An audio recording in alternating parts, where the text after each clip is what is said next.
Bonjour, c'est Luc de Citron Safran. Donc aujourd'hui, nous allons parler ensemble de cannelle. A tout de suite.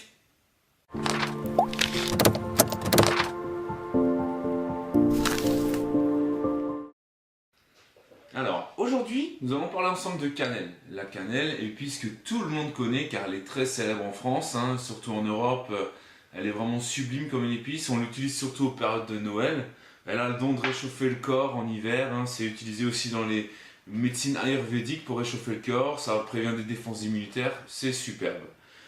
Au niveau culinaire, on la prend. Elle est souvent vue à l'état de poudre pour la mettre dans les petits plats, vos petits desserts, saupoudrer à droite à gauche sur vos petites tartes au quetch ou alors sur vos tartes à la rhubarbe, tartes aux pommes, mirabelle, exactement celle que vous aimez, vous pouvez l'utiliser partout.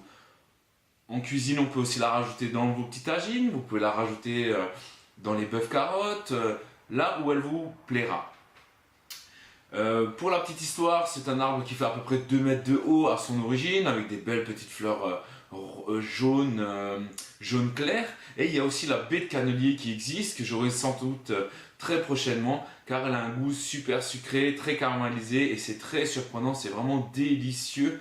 C'est une très très belle valeur ajoutée. Donc là, je peux vous montrer quelques petits exemples dont je possède. Donc là, vous avez de la cannelle, bien évidemment, celle-ci n'est pas pour manger. On pourrait, mais c'est plutôt pour ses côtés décoratifs qu'on l'utilise. Donc si vous en trouvez quelque part, c'est très joli en déco. Moi j'aime bien avoir ça sur la table, ça parfume aussi un petit peu, c'est super sympa. Là vous la retrouvez, donc généralement, toujours on la retrouve dans le commerce sous forme de tuyaux, donc des petits tuyaux de 6-8 cm à peu près, ou quelques-uns plus longs.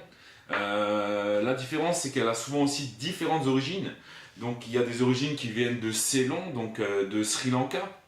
C'est la meilleure, entre guillemets, car c'est une cannelle très claire, très parfumée, très odorante. Elle est aussi très rare et très chère, faut pas l'oublier.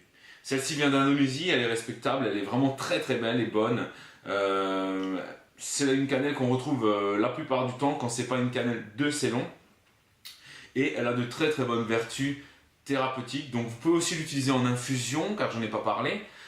Vous prenez 2-3 bâtons de cannelle, vous mettez ça dans une infusion, ça va vous réchauffer le corps, ça va vous faire du bien, et son parfum, une fois infusé dans l'eau, c'est vraiment magnifique. C'est des petites boissons qu'on peut prendre en intersaison ou en hiver, c'est superbe. Donc j'espère que vous avez apprécié cette vidéo. Je vous invite à cliquer j'aime sur la vidéo si vous l'avez appréciée, je n'aime pas si vous ne l'aimez pas. Je serai très heureux de voir que vous avez partagé cette vidéo car vous l'avez aimée. Et je vous dis à très bientôt pour une nouvelle histoire d'épices. Au revoir!